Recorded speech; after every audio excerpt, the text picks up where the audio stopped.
তিনটি পাপ করলে তাড়াতাড়ি মারা যাবেন, আপনার হায়াত কমে যাবে, হায়াতে কোনো বরকত থাকবে না। হায়াত মৌত সবকিছু আল্লাহর হাতে, কিন্তু কিছু কিছু কাজ এমন আছে যেই কাজের মাধ্যমে আপনার হায়াতে আল্লাহ তাআলা বরকত দান করেন, আর কিছু কিছু গুনাহ এমন আছে যে গুনাহের মাধ্যমে আল্লাহ তাআলা আপনার হায়াতটাকে সংকুচিত করে দেন।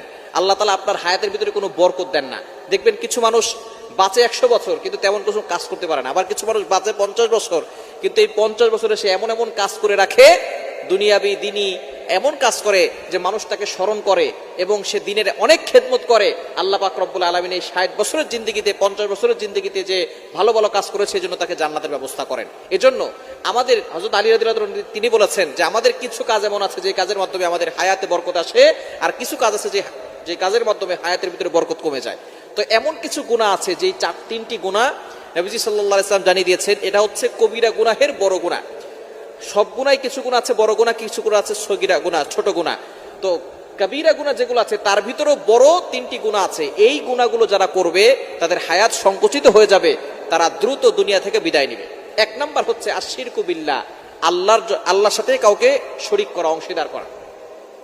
আল্লাহ সব গুনাহ ক্ষমা করেন কিন্তু শিরিককারীকে আল্লাহ ক্ষমা করেন। আল্লাহ নিজে বলে দিয়েছেন, কোরআন খুলেন 5 নম্বর পারার 5 নম্বর পৃষ্ঠার 4-5 নম্বর লাইন, সূরা নিসার 48 নম্বর আয়াতে রব্বুল আলামিন বলেন, ইন্নাল্লাহা লা ইয়াগফিরু আন ইউশরাকা বিহি ওয়া ইয়াগফিরু মা দুনা যালিকা লিমান ইয়াশা। আল্লাহ পাক রব্বুল আলামিন সব গুনাহ ক্ষমা করেন, কিন্তু যারা শিরিক করে তাদের গুনাহ আল্লাহ কখনো ক্ষমা করেন না।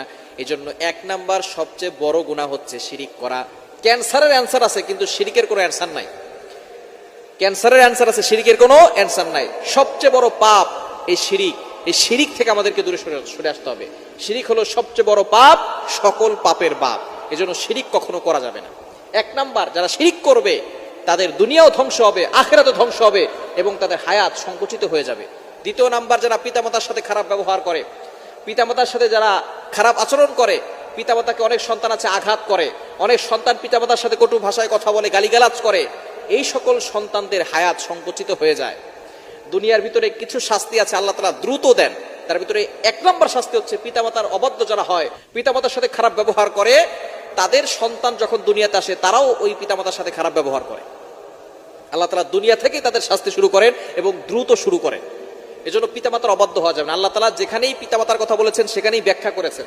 নামাজের কথা বলেছেন আল্লাহ তাআলা, ওয়াকিমুস সালাহ, এস্টাবলিশ প্রেয়ার, নামাজ কায়েম করো, আতুজ যাকাত, যাকাত দাও। কিন্তু পিতামাতার কথা আল্লাহ তাআলা যেখানেই বলেছেন সেখানে অনেক লম্বা আয়াত দিয়েছেন, লম্বা ব্যাখ্যা করেছেন। কোরআন খুলেন, আল্লাহ তাআলা নিজে বলে দিয়েছেন 15 নম্বর পারা 3 নম্বর পৃষ্ঠার 6, 7, 8, 9 নম্বর লাইনগুলোতে, সূরা বনী ইসরাঈলের 23